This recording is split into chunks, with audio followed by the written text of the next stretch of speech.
Hi hello friends, ಸ್ವಾಗತ ನನ್ನ YouTube ಚಾನಲ್ಗೆ. ಎಲ್ಲರೂ ಹೇಗಿದ್ದೀರಾ? ಎಲ್ಲರೂ ಚೆನ್ನಾಗಿದ್ದೀರಾ ಅಂತ ಅಂದ್ಕೊತೀನಿ. ಇವತ್ತಿನ ವಿಡಿಯೋದಲ್ಲಿ ರವೆ ಉಪ್ಪಿಟ್ಟು ಯಾವ ರೀತಿಯಾಗಿ ಮಾಡೋದು ಅಂತ ನೋಡೋಣ ಬನ್ನಿ. ಮಾಡಲು ಬೇಕಾಗಿರುವ ಸಾಮಗ್ರಿಗಳನ್ನು ನೋಡೋಣ ಬನ್ನಿ.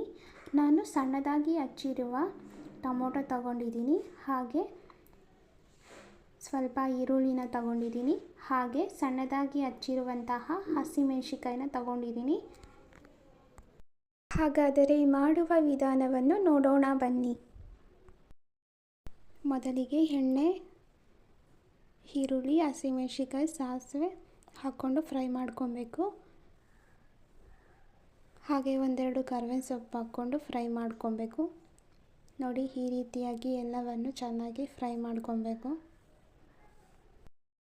ಈಗ ಸ್ವಲ್ಪ ಕಡಲೆಬೇಳೆನ ಹಾಕ್ಕೊತಿದ್ದೀನಿ. ಈಗ ಎಲ್ಲ ಚೆನ್ನಾಗಿ ಫ್ರೈ ಮಾಡ್ಕೊಬೇಕು. ನೋಡಿ, ಈ ರೀತಿಯಾಗಿ ಎಲ್ಲವನ್ನು ಫ್ರೈ ಮಾಡ್ಕೊಬೇಕು. ನೋಡಿ, ಈ ರೀತಿಯಾಗಿ ಫ್ರೈ ಮಾಡ್ಕೊಬೇಕು.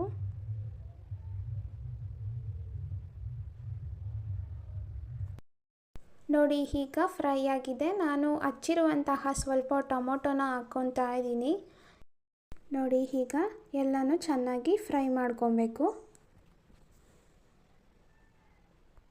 ನೀವು ರವೆನ ನೋಡಿಕೊಂಡು ಸ್ವಲ್ಪ ನೀರನ್ನು ಹಾಕ್ಕೊಬೇಕಾಗುತ್ತೆ.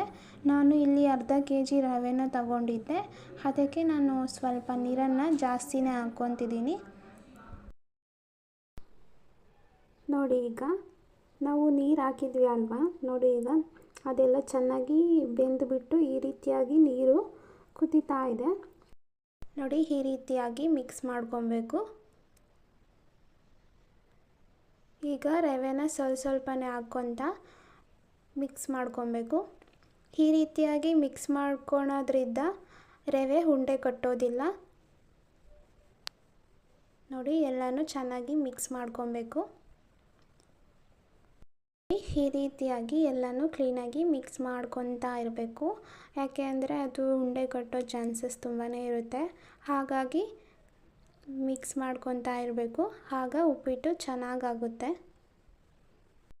ಬಿಸಿ ಬಿಸಿಯಾದ ಉಪ್ಪಿಟ್ಟು ಸವಿಯಲು ಸಿದ್ಧ. ನೋಡಿದ್ರಲ್ವಾ ಯಾವ ರೀತಿಯಾಗಿ ಮಾಡೋದು ಅಂತ. ಈ ವಿಡಿಯೋ ನಿಮಗೆ ಇಷ್ಟವಾಗಿದೆ ಅಂತ ಅಂದ್ಕೊತೀನಿ. ಇಷ್ಟವಾಗಿದ್ದರೆ ಪ್ಲೀಸ್ ಲೈಕ್, ಶೇರ್, ಕಾಮೆಂಟ್ ಮಾಡಿ. ಯಾರೆಲ್ಲ ನನ್ನ ಚಾನಲ್ಗೆ ಇನ್ನೂ ಸಬ್ಸ್ಕ್ರೈಬ್ ಆಗದೆ ವಿಡಿಯೋ ನೋಡ್ತಿದ್ದೀರಾ, ಪ್ಲೀಸ್ ಸಬ್ಸ್ಕ್ರೈಬ್ ಆಗಿ. ಹಾಗೆ ಪಕ್ಕದಲ್ಲೇ ಕಾಣುವ ಬೆಲ್ ಐಕನ್ ಬಟನನ್ನು ಪ್ರೆಸ್ ಮಾಡಿ. ನಾನು ಅಪ್ಲೋಡ್ ಮಾಡುವ ಎಲ್ಲ ತರಹದ ವಿಡಿಯೋಗಳು ನಿಮಗೆ ಬೇಗನೆ ತಲುಪುತ್ತೆ ಅಂತ ಹೇಳ್ತಾ ಮತ್ತೆ ಸಿಗೋಣ ಮತ್ತೊಂದು ವಿಡಿಯೋದಲ್ಲಿ. ಅಲ್ಲಿವರೆಗೂ ಕೀಪ್ ವಾಚಿಂಗ್.